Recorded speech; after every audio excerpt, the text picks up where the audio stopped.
नमस्कार, मैं सत्यम कुमार। आज बात करेंगे नई शिक्षा नीति पर। हमारे भारत में नई शिक्षा नीति लागू की गई 2020 में।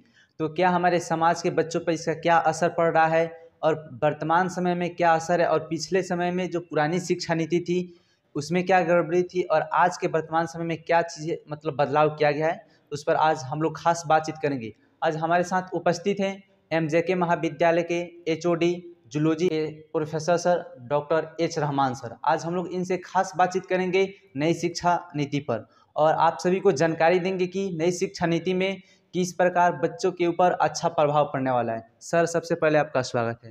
धन्यवाद। सर, सबसे पहले ये बताएं कि जो हमारी नई शिक्षा नीति लागू की गई भारत में, इसमें क्या ऐसी चीज़ें हैं कि जो पुरानी चीज़ों से अलग करती है इसको? नई शिक्षा नीति जो भारत में लागू की गई 2020 में, सबसे पहले इसका हिस्टोरिकल बैकग्राउंड आपको समझ लेना चाहिए कि समय समय पर शिक्षा में सुधार की दिशा में कार्य करते हुए नीतियों में बदलाव किया जाता है। तो अभी की इससे पहले जो शिक्षा नीति थी वो नेशनल पॉलिसी ऑन एजुकेशन 86 में हुई थी, उसके बाद 92 में भी हुई थी। लेकिन 2020 में जो मुख्य बदलाव जो आपका सवाल है उसमें ये है कि छात्रों को फ्लेक्सिबिलिटी प्रोवाइड की जाए कि वो डिफरेंट कोर्सेज में अगर रहते हुए अपने चयन के अनुसार विषय लेना चाहते हैं तो वो ले सकते हैं। जैसे जूलॉजी यानी साइंस का स्टूडेंट आर्ट साइड के विषय हिस्ट्री जियोग्राफी भी पढ़ सकता है। जी, जैसा कि सर आप जूलॉजी का बात जिक्र किए, तो मैं जानने का प्रयास करूंगा कि पहले ग्रेजुएशन 3 साल की होती थी, लेकिन वर्तमान समय में नई शिक्षा नीति जब लागू की गई 4 साल की हो चुकी है। इसमें क्या बदलाव दिखेगा बच्चे के ऊपर? टेक्निकली देखा जाए तो ग्रेजुएशन का जो कोर्स है वो 3 साल वाला अभी भी अवेलेबल है।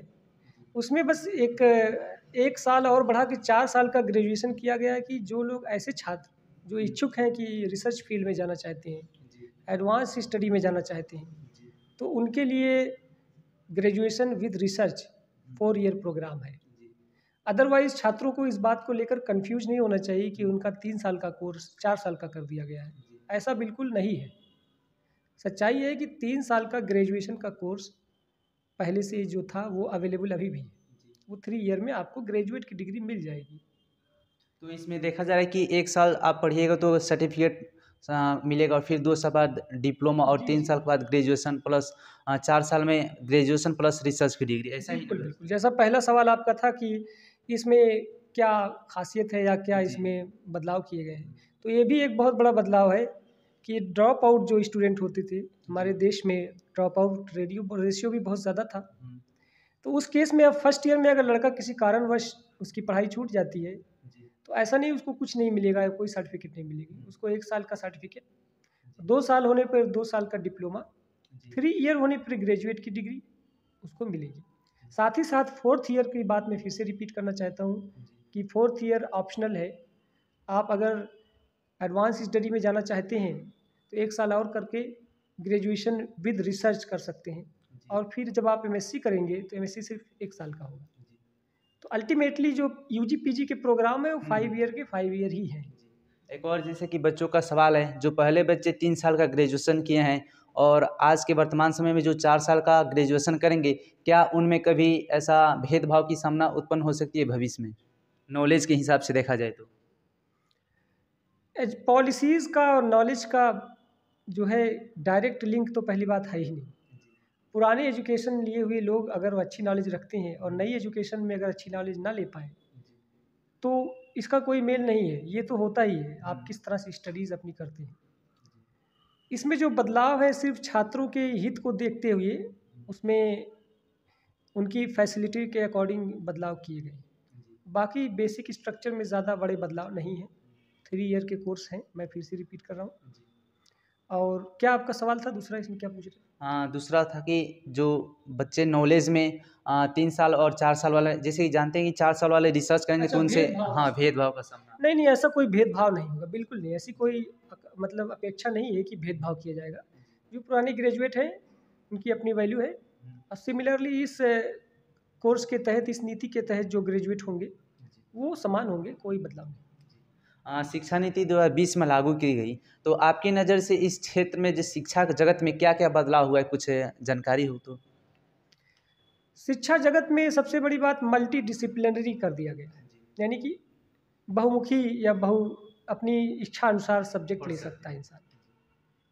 और ये नीति पहले से ही विदेशों में है कि बीए इन साइंसेस भी लोग कर रहे हैं, तो आर्ट्स विषय के साथ साथ साइंस विषय पढ़ सकता है और जिस लाइन में उसकी प्रतिभा है उस विषय को ग्रेजुएट हो सकता है लोग। तो एक बड़ा बदलाव ये समाज में देखने को मिलेगा। दूसरी बात, कोई अगर ड्रॉप आउट होता है तो उसकी भी एक डिग्री रहेगी, तो साक्षरता का जो दर है वो भी ग्राउंड लेवल पे बढ़ेगा, कि ऐसा नहीं कि बेपढ़ा लिखा है या छोड़ दिया, ऐसा नहीं रहेगा, उसको डिग्री मिलेगी। आजकल के युवा पीढ़ी पर इसका क्या असर पड़ेगी, कुछ जानकारी? जी, ये बहुत अच्छा सवाल आपका है, क्योंकि अभी जो फर्स्ट इम्प्रेशन युवा पीढ़ी पे पड़ा वो काफ़ी कंफ्यूजिंग सा है। बहुत सारे इस पर प्रोग्राम भी किए गए नेशनल यानी लेवल पे, साथ ही साथ इंस्टीट्यूशनल लेवल पे, लेकिन छात्रों में इस कन्फ्यूजन या भ्रम स्थिति अभी बनी रहती है कि एक्चुअली क्या है ये। तो इसका असर ये पड़ेगा कि जब ये जो चीज़ ये समझ में आ जाएगा कि नई एजुकेशन पॉलिसी धरातल स्तर पे कैसे है, तो छात्रों के लिए बड़ी आसानी होगी और उनको इसमें बहुत अच्छा भी लगेगा और बहुत पसंद करेंगे इसके तहत। और इस नीति में ये भी बताया गया कि जो बच्चे ग्रामीण क्षेत्र में या कोई भी 5वीं क्लास तक उनकी मातृभाषा में सिखाई जाएगी और हिंदी भाषा में पढ़ाई कराई जाएगी, लेकिन वर्तमान समय में देखा जाए तो इंग्लिश लैंग्वेज भी काफ़ी महत्वपूर्ण भूमिका निभाती है। क्या जो बच्चे वहाँ तक हिंदी और मातृभाषा में पढ़ाई करेंगे, फिर आगे भविष्य में उनको इंग्लिश लैंग्वेज दिया जाएगा बातचीत करने में, क्या उनको प्रॉब्लम की सामना करना पड़ सकता है ना कभी? ये भी एक मैं बहुत सही बात कहूँगा कि ये जो बात आपने कहा, मातृभाषा का एक उद्धार के तहत या फिर ये कह सकते हैं उसको बढ़ोतरी देने के लिए, प्रोत्साहन के लिए उसका ज्ञान होना बहुत ज़रूरी है। हम कई बार मानते हैं कि शुरू से अंग्रेज़ी पढ़ने से हमें बहुत ज़्यादा ज्ञान हो जाएगा और जो अपनी मातृभाषा में पढ़ा उसको कम रहेगा, ऐसी ये बिल्कुल ये गलत व्यथा है। मैं तो ये मानता हूँ कि जो समाज या स्तर पे या उस क्षेत्र में क्षेत्रीय भाषा जो है, अगर उसका ज्ञान पूर्ण रूप से आपको है और फिर आप अंग्रेज़ी सीख कर पढ़ने चाहते हैं, तो वो आप बेटर ज्ञान होगा as compare to single language, यानी कि जो इंग्लिश माध्यम से पढ़ा है उससे अच्छा ज्ञान आपको होगा। तो इस मामले में मैं नहीं कहूँगा कि कोई बदलाव है, क्योंकि मैं खुद एक यूपी बोर्ड से अपने हिंदी मीडियम से रहा हूँ और फिर मैं इंग्लिश में पढ़ा हूँ, तो मुझे कोई दिक्कत का सामना नहीं करना पड़ा। सर, सबसे तो आपसे ये प्रश्न है कि आप एनसीसी के डॉक्टर लेफ्टिनेंट सर भी हैं, और आजकल की युवा पीढ़ी को आप क्या संदेश देना चाहते हैं एनसीसी के द्वारा? युवा पीढ़ी को मैं यही संदेश देना चाहता हूँ कि स्पोर्ट्स, एनसीसी, एनएसएस जैसी गतिविधियाँ जो समाज को एक दिशा देती हैं या समाज में एक उचित बदलाव लाती हैं या एक तरह का निस्वार्थ योगदान करती हैं, नैतिक गुण का भी विकास करती हैं, लीडरशिप का विकास करती हैं, ये छात्र छात्राओं में बहुत आवश्यक है, इसको ज़रूर लेना चाहिए। और इसी के तहत मैं बताना चाहूँगा कि उसमें वैल्यू एडेड कोर्सेज़ या स्किल एनहांसमेंट कोर्सेज़ के तहत इन प्रोग्राम को जोड़ा भी गया है। और सेमिनार का भी इसमें इस शिक्षा बिल्कुल, बिल्कुल, बिल्कुल। और हर एक विषय का भी किया गया है कि उसका सेमिनार प्रेजेंटेशन, और उसमें साथ ही साथ उसकी एप्लीकेबिलिटी यानी कि प्रैक्टिकल अप्रोच भी किया जाएगा। तो मैं छात्र छात्राओं को ये संदेश देना चाहूँगा कि आप वैल्यू एडेड कोर्सेज़ में भी अपना उसको सभी विषयों के समान उसमें भी ध्यान दें और अपनी इच्छा अनुसार स्पोर्ट्स, एनसीसी या एनएसएस जैसे प्रोग्राम में ज़रूर पार्टिसिपेट करें। वो मेमोरीज़ बन जाती हैं एक समय के लिए, बाद में बहुत अच्छा लगता है और विकास में भी बहुत बड़ा भूमिका निभाएगी। और एक अपना संक्षिप्त परिचय बताने का प्रयास करें।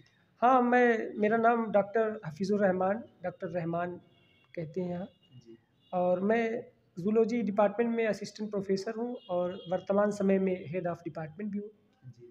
साथ ही साथ अतिरिक्त प्रभार में मुझे एनसीसी का प्रभार मिला है, जिसमें मेरा जो प्रभार है वो एसोसिएट एनसीसी ऑफिसर का है और उसमें मुझे एक रैंक भी मिली जिसको लेफ्टिनेंट रैंक पर मुझे नवाजा गया है। उसके तहत मैं छात्र छात्राओं का यहाँ पे एनसीसी में चयन करके बटालियन की आर्मी स्टाफ के द्वारा उनकी ट्रेनिंग करवाई जाती है और उनको विभिन्न प्रकार के डिफेंस से लेकर अन्य विभागों में सिलेक्शन में बहुत सहायता प्रदान की जाती है। सर, एक और आखिरी सवाल पूछेंगे। जैसे कि हम ही है या कोई भी स्टूडेंट इस वीडियो को देख रहा है अगर उसके मन में आता होगा कि प्रोफेसर हमें भी बनना है, जैसे कि आप प्रोफेसर सर हैं, तो किस प्रकार आपने बचपन से पढ़ाई की, इस क्षेत्र में आने से मतलब क्या क्या नॉलेज की ज़रूरत होती है, कुछ जानकारी? जी, जी। हम लोग की पढ़ाइयाँ शुरुआती दौर की बहुत ज़्यादा संगठित तो नहीं होती। हम सब जानते हैं कि ग्रामीण क्षेत्र से आते हैं। मेरे पिताजी भी एक किसान हैं और ज़्यादातर इस देश में किसान का ही कारोबार है।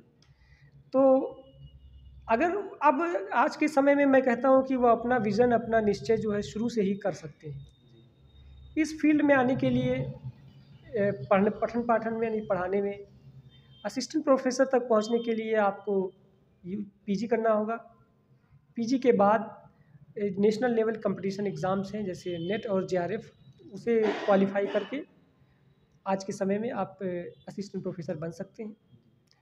और उसके साथ ही साथ अगर पीएचडी कर लेंगे तो आपके चांसेस असिस्टेंट प्रोफ़ेसर बनने के और बढ़ जाते हैं। जी। ये आज का मेरा संक्षिप्त बातचीत कैसा लगा? मैं उम्मीद करूँगा कि नई शिक्षा नीति पर संक्षिप्त बातचीत हम लोगों का काफ़ी अच्छा होगा, और जो भी स्टूडेंट नहीं समझ पाए होंगे आज के वर्तमान समय में नई शिक्षा नीति आखिर किस प्रकार है, हमारा प्रयास रहा कि संक्षिप्त में वीडियो बनाकर आप लोग को समझाऊँ।